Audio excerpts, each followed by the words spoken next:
Hello everyone, welcome back to my YouTube channel. It's been a while since I said those words, and that's primarily because I was having too much fun in my real life. So yeah, the rumors are true. People who spend too much time on the internet don't have much real life stuff going on, which I did for the past few months. But now I'm back in my hometown again, and it's boredom city once again. So I decided to pick up this channel one more time just to give an overview of what I've been up to.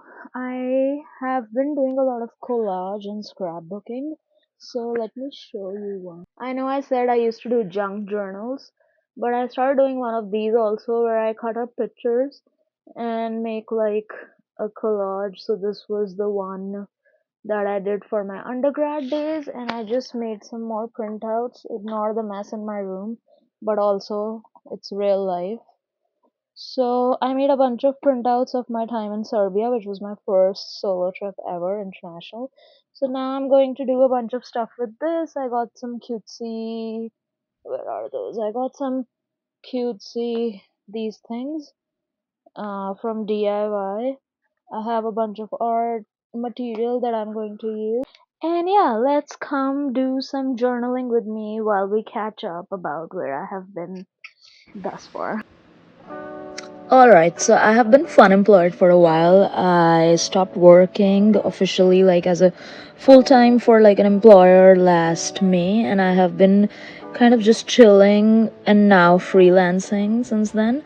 And I think I'm getting up to the point where I'm realizing that capitalism is going to catch up to me and my consumerism habits that were solidified due to my tech journey starting from San Francisco is catching up with me, and it's really hard for me to cut corners and pinch pennies. So I'm gonna have to go back to finding an employer, which is why I've been doing a little bit of cranky crafting actually. Just that realization has made me annoyed.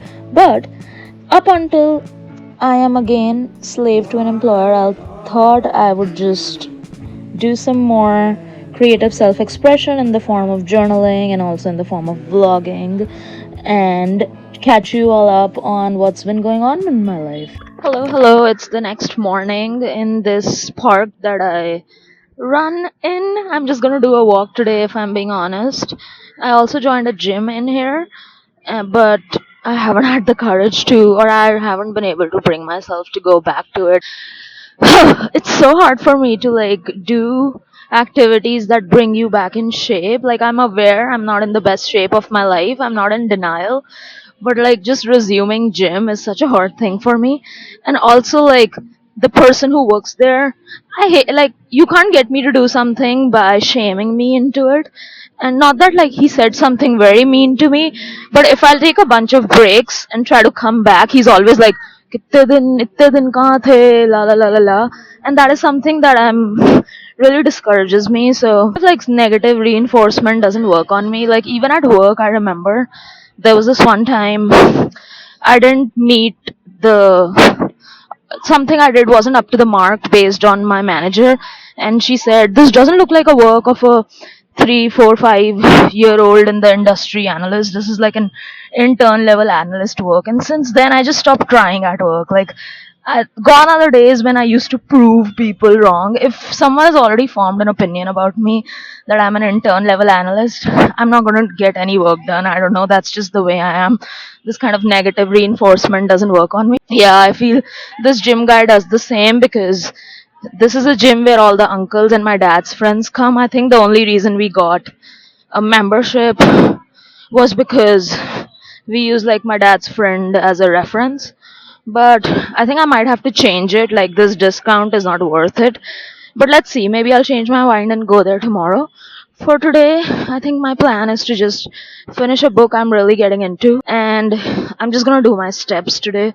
I used to get like around 8 to 9,000 in McLeodganj when I was there last week, but I haven't been getting not even half as much since I came back to Amritsar. So we're gonna try get some steps done.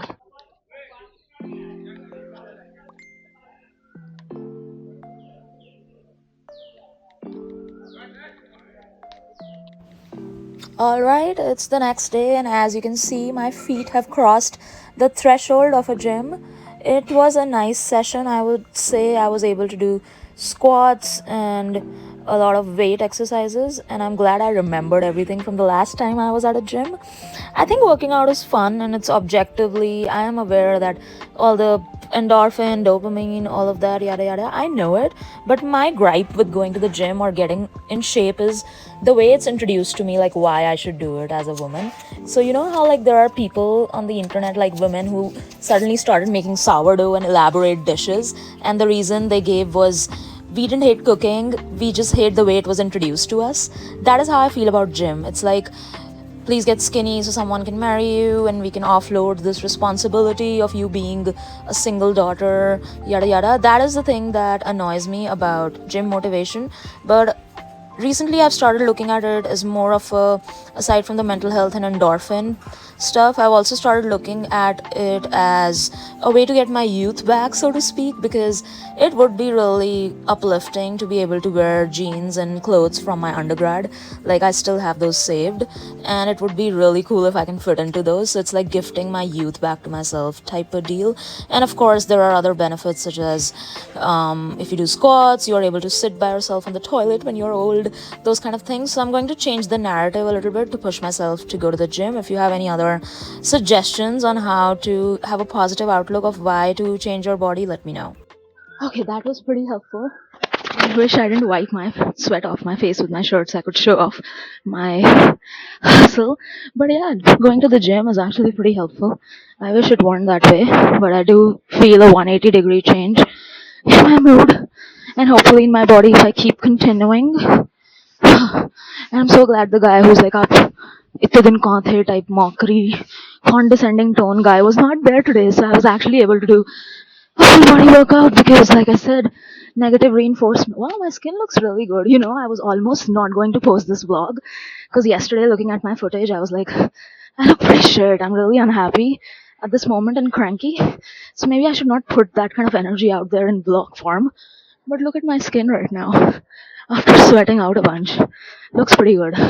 Okay, I'm going to do a cool down in the form of a sair in that same park.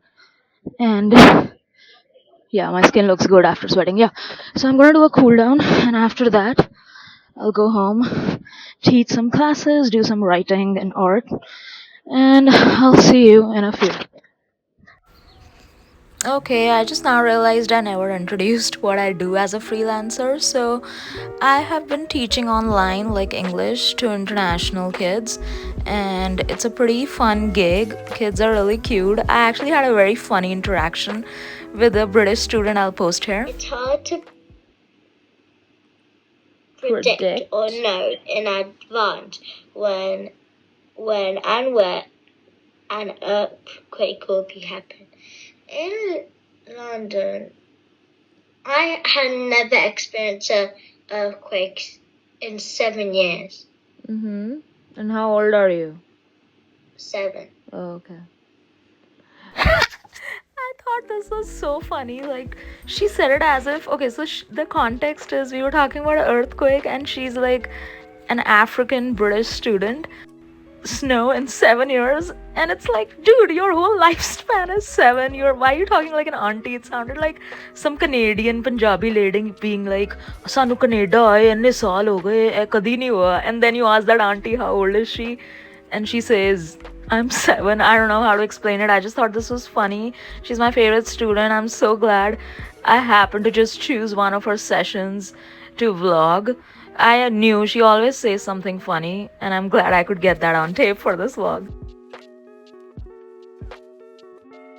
So now it's journaling and reading time. I'm trying to write and hoping to get a manuscript of a novel or something in these months of freelancing. I feel I owe it to myself, given the fact that I've always wanted to be a writer, like just idolizing Lena Dunham and all of that. Even if it doesn't publish or I self publish, I think I owe it to myself to, like, at least have something to show for all the passion I speak of and bark about about literature and English and writing that I have. And this job kind of helps with that. Like, I get all this middle school lore from my students, and it also helps me do a little bit of like anthropological, psychological research into my favorite topic of envy and jealousy. So all these kids are getting to the age where like not everyone is just at their best behavior, and kids gray emotions have also started showing. So it's nice to hear about how people express in the most honest way like jealousy and envy, and how to track that. I think these girls are very young and impressionable, or even like male students.